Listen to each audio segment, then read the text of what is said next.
Chers amis de Radio Cité, chères auditrices, chers auditeurs, je suis à la campagne. D'ailleurs, vous allez peut-être de temps en temps entendre le bruit des cloches des vaches. Voilà. Je suis dans la région de Chouilly, chez des amis. Et puis, je suis venu avec une connaissance toute récente, malgré que finalement on s'est déjà croisé à plusieurs reprises, mais il y a très longtemps, dans le cadre d'un événement que certaines et certains d'entre vous connaissent bien. Il s'agit de Jay Jagat. Donc voilà, on parlait de non-violence, on parlait d'entreprise, de réenchanter l'économie, etc. Et j'ai rencontré cette personne qui, figurez-vous, est dans un secteur qui concerne tout autant la relation humaine que la nature, puisque c'est quelqu'un qui va nous parler de permaculture. Je peux te laisser te présenter, s'il te plaît? Bonjour, bonsoir, c'est Frasenay Sereke. Je suis ingénieur agronome et oui, j'ai fait des projets de permaculture ici en Suisse et aussi en Afrique. Là, on est à côté d'un jardin, viens avec moi. Ça, c'est un jardin qu'a planté l'ami chez qui nous sommes maintenant. Alors là, on n'est pas encore en permaculture, mais qu'est-ce que tu remarques déjà qui va dans le bon sens ici? Oui, alors, première chose, il faut penser positif. C'est très joli les jardins. Les plantes, ils poussent très bien, tout ça. Mais on peut toujours trouver quelque chose pour améliorer. Le sol, il n'est pas couvrir, comment on dit? Pas couvert. Pas couvert, merci. Tu mettrais quoi dessus? Merci. Moi, si j'enlève les mauvaises herbes, par exemple, je enlève, après je laisse comme couverture pour couvrir le sol. C'est moi de travail. Ça protège le sol. Ça protège l'eau et tout ça, c'est beaucoup d'avantages et c'est moi du travail.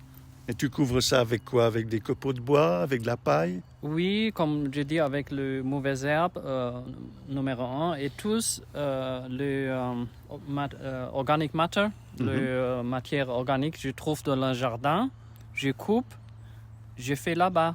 Comme ça décompose et ça protège le sol. Donc, si on taille un fruitier, là, la saison, il faut. C'est à quelle époque on taille les fruitiers? Oui, en winter time. En hiver. En hiver, on coupe. Et après, oui, si c'est trop gros, les branches, il faut une machine. Pour hacher. Oui, après, c'est un très beau mulch pour couvrir le sol. Et ça aide contre le gel l'hiver aussi? Oui. Par exemple, pour la rose, les fleurs. Ah, pour les roses? Oui, les plantes sensibles pour l'hiver, il faut protéger le sol avec beaucoup, 10 cm de mulch. Ah, d'accord. Alors, on va monter le jardin là un petit peu. Oui. Alors là, il y a des petites aubergines là. Elles sont pas devenues très. Je crois que c'est général cette année. Les gens qui ont des aubergines, elles n'ont pas donné vraiment très gros. Tu sais pourquoi? Non, ça dépend. Ici, peut-être nutriments, elle doit donner plus de nutriments. Peut-être ici, les plantes, ils sont pas très bien développées et il y a aussi un peu maladie. Alors, quels nutriments naturels tu mettrais là-dedans? Parce qu'en permaculture, on ne va pas utiliser d'intrants chimiques. Tu mettrais quoi là? Compost. Ici, c'est une jolie maison avec beaucoup de organic matter, matière organique. C'est facile à préparer le compost et c'est le meilleur pour le sol. Et là, tu as remarqué comme moi que les feuilles sont tachetées, elles se sont fait manger par un insecte ou par des petites araignées. C'est quoi qui a mangé là? Ça fait ces petites taches brunes sur les feuilles. Oui, on ne voit pas exactement c'est qui mange, mais il y a toujours un peu de dégâts. On perd toujours, pour moi, à mon avis, si on perd 10%, si on laisse ça pour la nature, c'est pas grave. Et ici, il y a des problèmes, mais c'est pas très grave parce que le reste des plantes, il est bien, il pousse bien. Tout est sain. Oui. Donc, si les aubergines sont petites, c'est pas parce que les feuilles ont été en partie agressées. Non, je crois pas parce que le reste il est joli, il est en bonne santé. Et puis s'il y avait plus de bestioles là-dessus, tu ferais quoi pour éliminer ces bestioles? Oui, on utilise aussi pour ça les plantes Pflanzenschutzmittel, ökologische Pflanzenschutzmittel. Il y a des produits, mais ils sont organiques.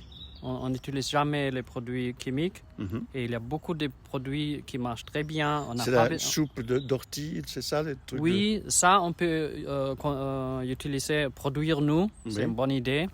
Mais souvent, les gens, si tu sais faire ça, c'est mieux. Mais si tu ne sais pas, c'est facile. Tu achètes un produit écologique. D'accord. Oui, Alors, on n'a pas besoin de chimiques On pour va continuer à les monter. jardins. Là, on a des tomates. On est fin octobre bientôt. Et on a des tomates. Bon, il y en a déjà un certain nombre qui ont été effectivement prises. Et puis, il en reste encore qui sont à peine rosées. Est-ce qu'elles ont des chances encore On va faire quoi avec ces tomates là? Elles ne sont pas encore toutes mûres? Oui, ils sont les moitiés. Les très vertes, Mhm. ça va être dur. Il ne va pas mourir. Mhm. Mais Mûrir, merci. Mais un peu rouge là, on peut récolter maintenant Oui. et laisser à la maison. Mhm. Comme ça va être mûrir à la maison.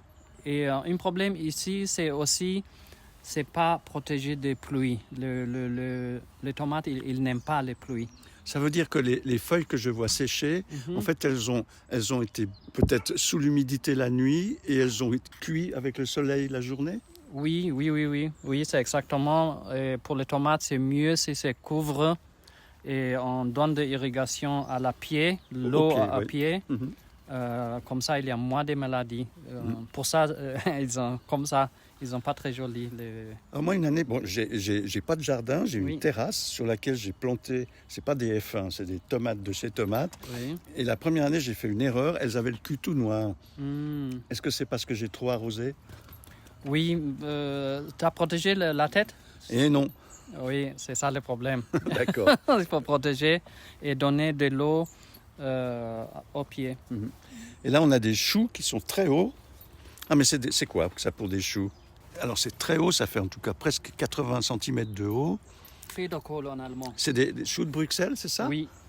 Oh, mais je pensais que ça poussait en plus grosse grappe. Là, c'est juste des choux qui sont à l'intersection de la tige centrale Oui, et des feuilles. oui. C'est donc là qu'il y a toujours les choux de Bruxelles. Oui, c'est petit, Mhm. c'est petit. C'est peut-être le même problème comme on a dit, manque de nutriments Oui, parce que Les feuilles. les feuilles, les plantes, il est grand, mais les fruits, ils sont trop petits. Oui, Mhm. oui. Donc on va dire ça tout à l'heure à cette personne qui pourtant a la main verte, Oui, hein, parce on que a c'est un beau besoin jardin. plus de nutriments, plus Wow. de compost. Ça c'est immense, c'est des côtes de bêtes. Ouais. Mais attendez, ce sont Eux, des ils côtes sont de bien. bêtes, elles sont Eux, vraiment ils bien. sont Elle bien, fait, ouais. fait presque 1 mètre de haut, la plus grande Très feuille. joli, très C'est joli. extraordinaire. Mm. Donc en fait, la terre ici, elle était nourrie partout la même chose, j'ai le sentiment. Puis on voit que ça convient très bien aux côtes de bêtes, mais beaucoup moins aux choux de Bruxelles et puis à ce qu'on a vu tout à l'heure là-bas, les aubergines. Oui. Donc Oui. tu ferais quoi comme différence là, comme nutriment entre les choux de Bruxelles et puis les côtes de bêtes qui sont magnifiques? Oui, on ne sait pas qui a donné et comment. C'est pas sûr si c'est un jardin, c'est pas un jardin des marchés, c'est des hobbies. Pour Oui. ça, c'est pas exactement les nutriments partout les mêmes. Il y a des endroits avec beaucoup de nutriments et moins. D'accord. Et c'est ça, il faut plus planifier, il faut regarder, observer les plantes et améliorer ça pour les prochaines années. Tu vas lui proposer de le faire, je pense, hein, tout à l'heure. Oui, mais en début, on va dire bravo parce que Ou ça, tu lui as déjà dit. pour motiver. Ok. Pour motiver. Ou alors, on lui laisse écouter l'émission d'abord. Écoute, alors maintenant, on arrive aux choux-fleurs, là. Alors, les choux-fleurs, ils sont magnifiques.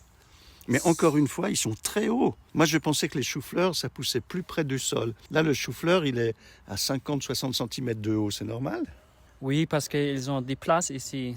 Regarde, normalement, on plante plus serré. Mhm. Ici, ils ont beaucoup de places comme ça, pour grandir. Oui. Mais c'est bien. Les fruits, c'est très bien. Ça a bien poussé. Alors bon, on pourrait monter jusque tout en haut. Il y a du romarin là-bas. C'est plutôt des plantes aromatiques. Mais maintenant, si on parle de permaculture, là, on a donc, de façon très sérieux, une culture de A, B, C, D, etc. Est-ce que là, tu verrais une autre méthode de mettre ça ensemble pour que les légumes s'accompagnent mieux les uns les autres? Oui, alors...